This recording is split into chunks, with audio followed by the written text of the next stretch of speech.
The porcelain mug slipped from my fingers, shattering against the pristine white carpet as my father's voice echoed through the phone. "We've decided it would be best if you didn't attend your sister's graduation ceremony. We need to focus on people who have actually achieved something." Coffee spread like a bruise across the pale fibers as I stared out the window. Outside, sunlight glinted off a sleek silver laptop wrapped with a bright red bow. A $2,500 gift I had quietly purchased for the sister who would never even know I was the one who bought it. "Don't bother coming home this weekend," my father continued, tone sharp enough to slice skin. "Vivian needs to focus on her celebration.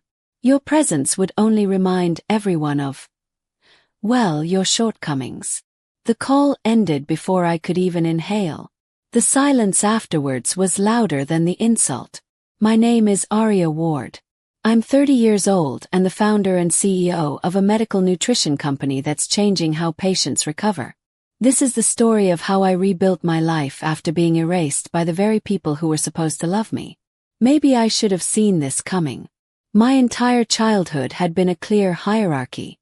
Vivian, the golden child, flawless, adored. Aria, the defective prototype they were forced to keep. My parents ran a family medical clinic. To the outside world, we were a model unit. Polished smiles, coordinated family photos, a respected name in our community. But behind locked doors, everything was venomous. "Listen here," my father said when I was 16, leaning over the kitchen table like a judge passing sentence. "We won't allow you to go to college. You're just a defective waste. You'll drag down our reputation." He said it like a fact, clinical, unfeeling.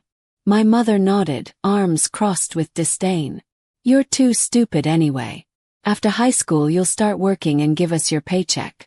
Consider it repayment for raising someone as ugly and unlucky as you." I nodded back then, eyes lowered, pretending to accept my fate. Meanwhile, in my mind, I was already calculating the growing balance in my secret savings account. Money siphoned quietly from part-time jobs they didn't know I had. I recorded everything. Every cruel remark. Every withheld meal. Every night I was locked outside in the cold in the name of discipline. Proof. Not that I needed it anymore. After graduating high school, I told them I'd obey. In reality, I rented a tiny studio apartment they didn't know existed. I took night classes in nutrition science. I worked freelance nutrition support online during the day. 3 years passed before they realized I didn't live under their roof anymore. The discovery came thanks to Vivian, naturally. "I can't concentrate with her breathing the same air," she complained dramatically one evening. "She's disgusting and always in the way." They expected me to crawl back tearfully when they kicked me out. Instead, I vanished from their lives as neatly as deleting a file. 9 years slipped by. That day, the one that changed everything, I was standing in a marble-floored corridor inside a luxury hotel.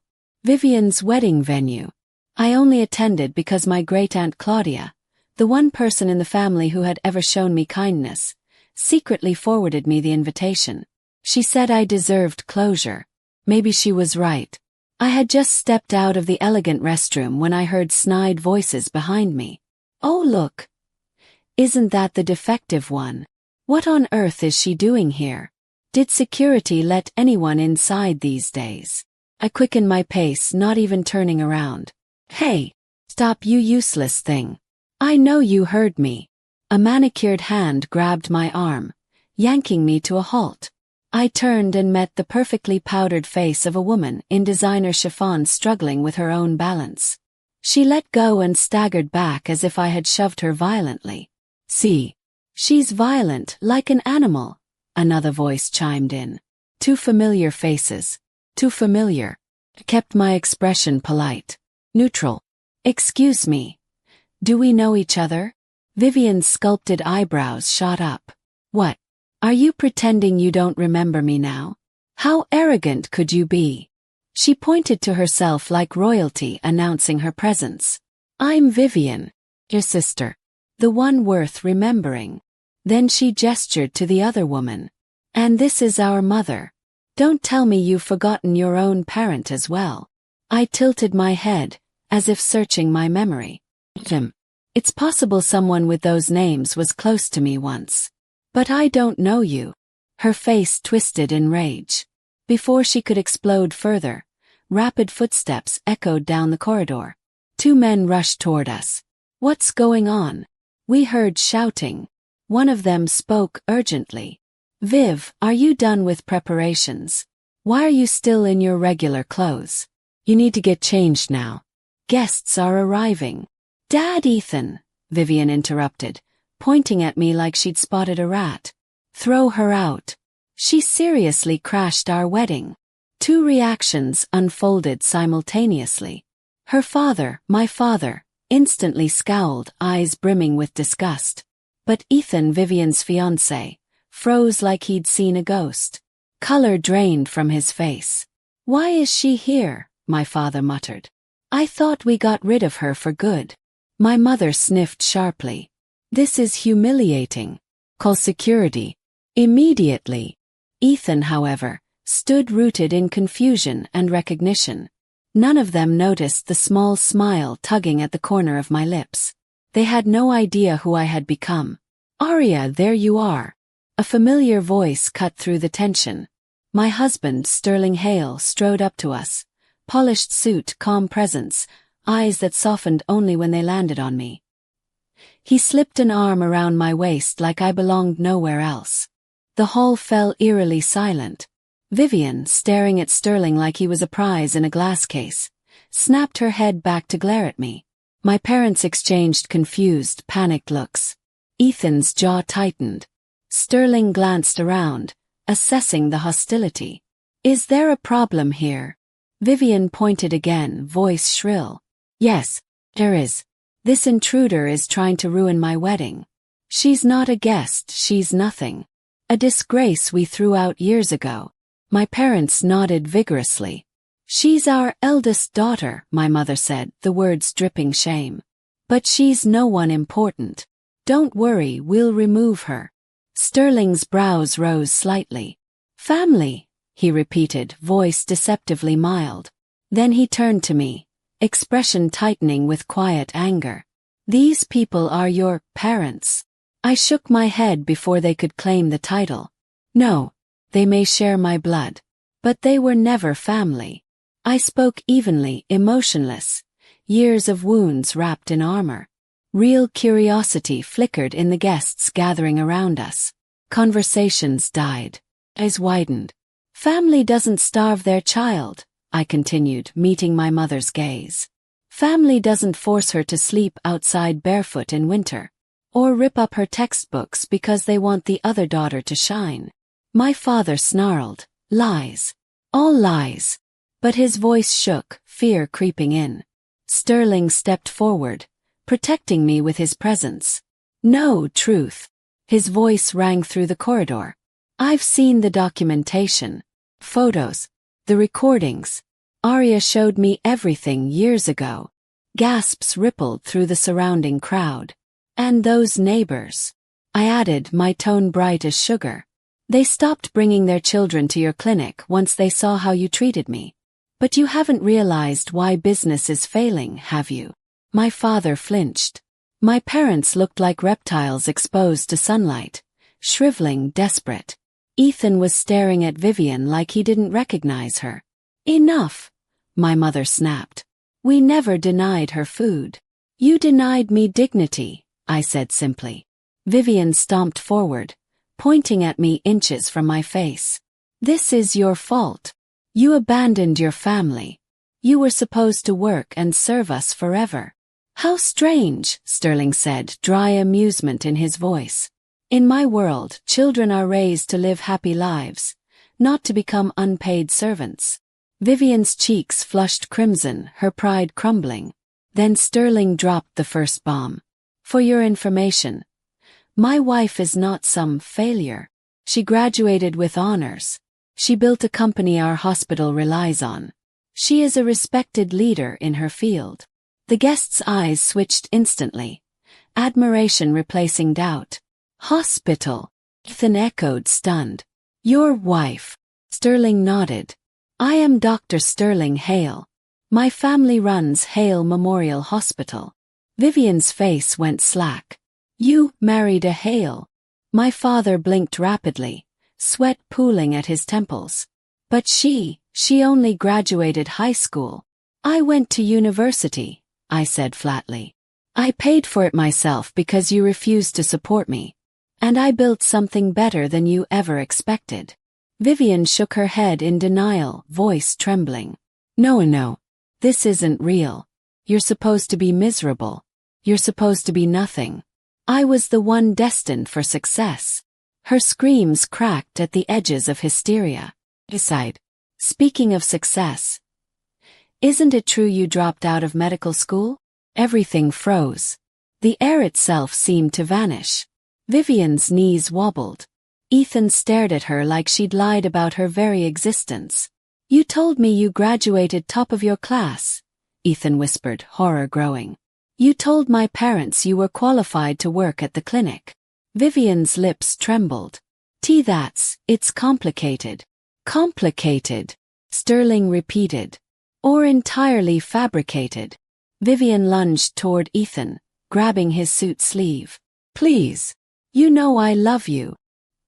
He yanked his arm away, disgust twisting his features. Love. You lied to me about everything. You turned in blank exams, I added softly. Then you locked yourself in your room for a year. Only started functioning after our parents shoved you into Ethan's life. She's lying, Vivian screeched. Don't believe a word she says. Ethan looked ready to be sick. What was the name of even one professor at the school you claim you attended? The silence was brutal. No, that's ridiculous. Why ask something like? He reached for his phone. I'll call the dean now. They're family friends. We'll confirm whether you even enrolled. Vivian's eyes went wild. She snatched the phone, hurled it at the ground, screen cracking loudly against the marble. Stop trying to expose me, she screamed, stomping the phone into shattered glass. Just trust me. Ethan's disgust deepened into something colder. You're unwell. By now, several wedding guests had their phones out, recording. Venue staff murmured nervously. The scene had spiraled into a public meltdown. My father lunged at me, red-faced. How dare you say such things about your sister? Sterling stepped subtly in front of me, voice calm yet deadly. If you touch her, you will regret it. My father froze, recognizing the look of someone who could, and would, destroy him legally and socially. This time I was the one who smiled. Ethan, Sterling said quietly, shall we leave? I think that's best, Ethan whispered. Sterling turned to me. Ready to go, love? He nodded. Vivian's sobs echoed behind us as we walked away.